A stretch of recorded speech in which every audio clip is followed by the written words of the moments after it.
The story began in the northern divine region in the year 3204 of the divine calendar. A man hovered in the air, cultivating amidst a raging storm of thunder. That man was Subai, the hero of the tale. With a smile on his face, he declared that if he could withstand the final ray of divine thunder, nothing would stand in the way of his ascension to immortality. From that day forward, he proclaimed, he would officially step into the realm of the immortals and achieve eternal existence. Meanwhile, a young woman stood before a portal leading to the place where Subai was cultivating. She chanted an incantation, invoking a secret technique to amplify the power of her swords.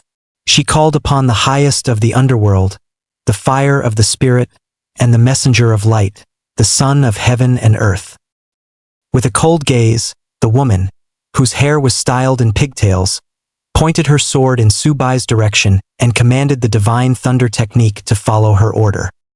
Sensing imminent danger, Subai turned around just in time to witness the woman launching her attack. Recognizing the divine thunder technique, he swiftly reinforced his energy shield in an attempt to defend himself. However, the shield failed to withstand the powerful strike and shattered into pieces. Left with no means of protection, he was struck directly and hurled to the ground, the impact causing a deafening explosion. Descending gracefully to the battlefield, the pigtail-haired woman approached Subai and pointed her sword at his face. With a serious expression, she addressed him, urging him to surrender. Gritting his teeth in anger, Subai glared at her and demanded how she dared to disrupt his ascension ceremony, questioning if she truly believed he would not kill her. As he gathered the power of thunder in his left hand, he scoffed and asked if she thought her strength was enough to subdue him. Just as he was about to strike, another figure arrived at incredible speed from behind. With a sinister look in her eyes, the newcomer plunged her hand through Subai's back, creating a gaping hole in his body. Pressing herself against his back, she whispered to Lin Wanqiu, questioning how she could humiliate their master in such a way. Even if he had committed countless sins, she stated, they should allow him to leave this world with dignity. Shock and fury filled Subai's expression as he struggled to comprehend the betrayal. He turned his gaze toward his second assailant and murmured her name with disbelief, realizing the truth. Blood dripped from his lips as he clutched his chest, his voice heavy with sorrow. He lamented that he had never treated her unfairly over the years and never imagined she would betray him like this. Grinding his teeth, Subai slammed his palm against the ground, unleashing a shockwave that sent his disciples reeling. However, before he could regain control, another devastating attack struck him from above, crushing him even further into the earth. As he struggled to move, he recognized the presence of another betrayer and muttered in regret, questioning if Schwer was there as well. Gasping for breath, he scanned his surroundings and questioned why two of his disciples were missing, wondering about the whereabouts of the eldest and the fifth. His red-haired disciple, Schwer, stepped forward and coldly responded that he should not resist, for his crimes were too numerous to list. She stated that he had no one to blame but himself for his downfall.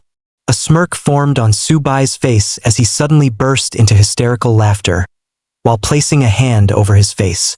Surrounded by his disciples, he sneered, mocking their claims of his crimes being too numerous to list, and questioned if they had counted all the false charges as well.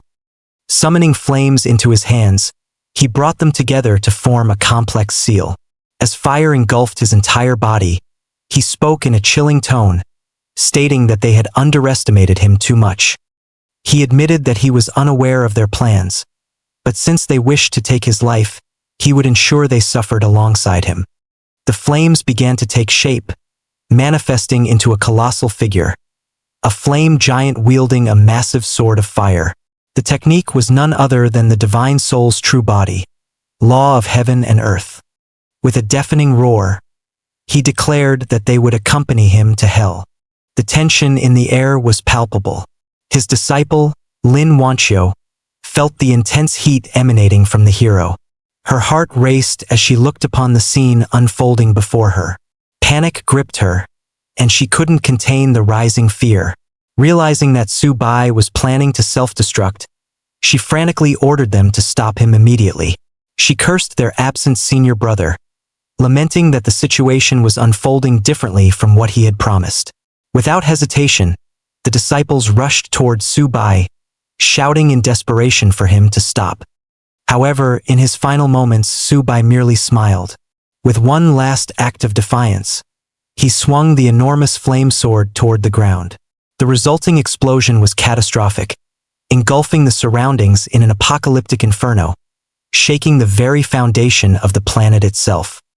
The scene shifted to a young man lying on the ground, seemingly unconscious. Suddenly, his eyes snapped open. This person turned out to be our hero, who was in a state of shock, muttering to himself, wondering if he was still alive. As he stood up, he walked toward the window, and what he saw was utterly shocking. A large group of zombies chasing people who screamed for help. Witnessing this chaos, he was dumbfounded and acknowledged that an apocalypse had broken out. He murmured to himself that the zombies were running rampant and questioned if he had truly been reborn. Recalling the last moments before his death, he muttered in disbelief, questioning why anyone would try to kill him and what they could possibly gain from it. Turning around while clenching his fists, he declared that none of that mattered anymore. The only solution now was to train his body to its peak condition. He vowed that when he returned to the world of immortal cultivation one day, he would ensure his revenge was carried out. Sitting on the ground, he positioned his hands close together and prepared to start cultivating. He remarked that with his spiritual state close to the immortal realm, even if he had to start over from the beginning, his progress would be rapid. He vowed to return and settle the score. However, something felt wrong. Opening his eyes with a confused expression, he questioned the absence of his spiritual power. He could not sense its presence. Could it be that this body's aptitude was so poor that it couldn't even detect spiritual energy?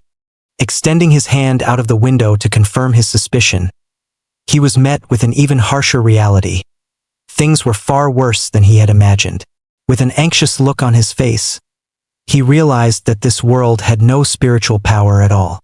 Feeling furious, he slammed his hand against the wooden window frame, exclaiming in disbelief, "Without spiritual power, there was no way to cultivate.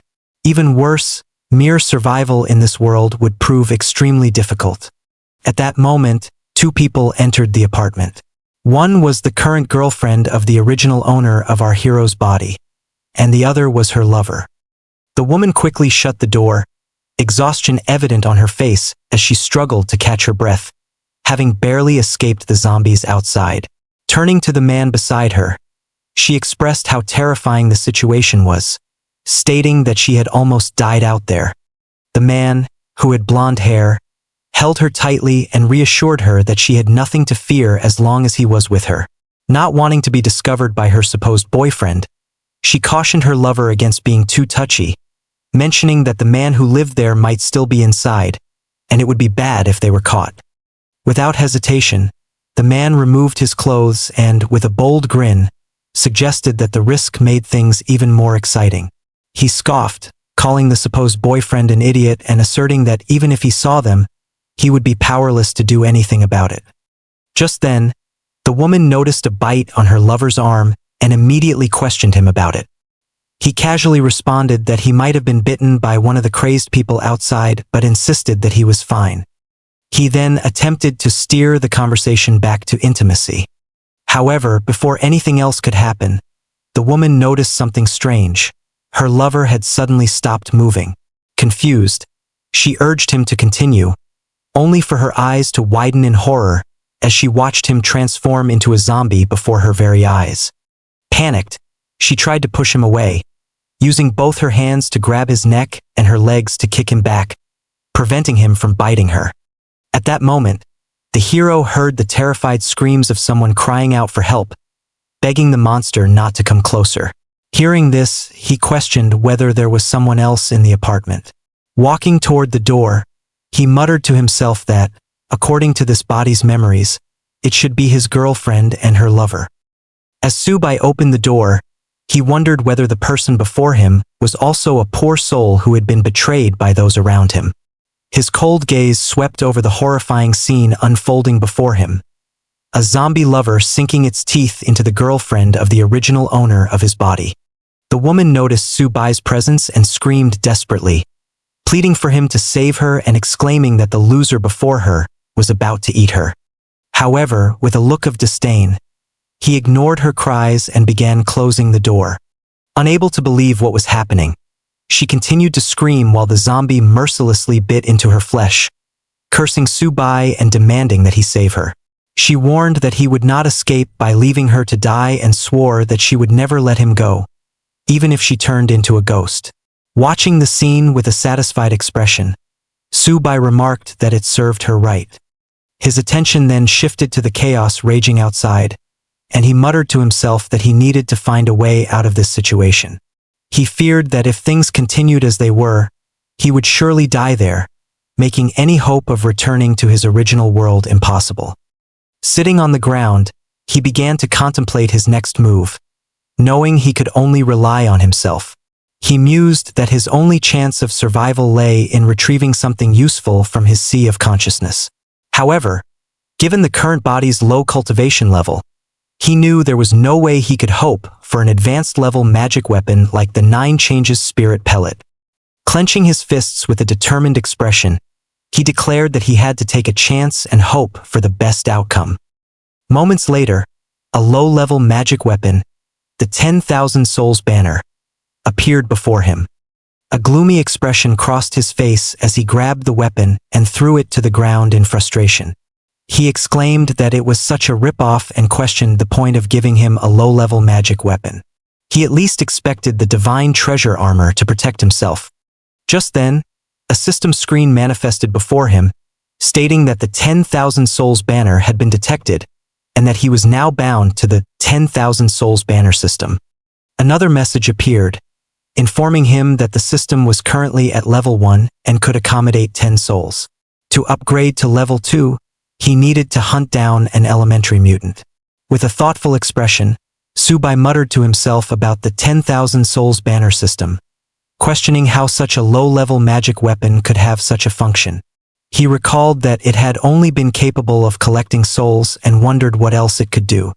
At that moment, the system provided a brief introduction, explaining that the 10,000 Souls banner could collect the souls of the dead, convert their soul power into spiritual power, and feed it back to the host. The higher the level of the banner, the stronger the souls it could collect, resulting in greater spiritual power for the user. Additionally, the system reminded him that souls would dissipate if they were not collected within 5 minutes of death. Hearing this, excitement flickered in Su-bai's eyes. He realized that if he could transform soul power into spiritual power, he would not need to rely on the spiritual energy of heaven and earth. With the streets outside teeming with zombies, there would be an ample supply of materials to harvest spiritual power. However, his thoughts were interrupted by incessant knocking on the door. Irritated, he turned toward the source of the noise, 2 zombies pounding on the entrance. Opening the door with a cold expression, he watched as they lunged at him. Without hesitation, he gripped his weapon tightly and declared that he would help them transcend. Striking swiftly, he pierced their heads simultaneously. Then, using a secret technique, he sealed their mouths to silence their growls and limit their movements. Glaring at them, he sneered, questioning whether they had really thought he was a pushover. Without wasting time, he activated the 10,000 Souls banner to collect the zombie's soul power, converting it into spiritual energy and absorbing it into his body. The moment the process was complete, a triumphant look spread across his face as he realized he had broken through. A system notification appeared before him. Current realm, Spiritual Sea Realm, 10,000 Souls banner, level 1. Current controllable souls, 2.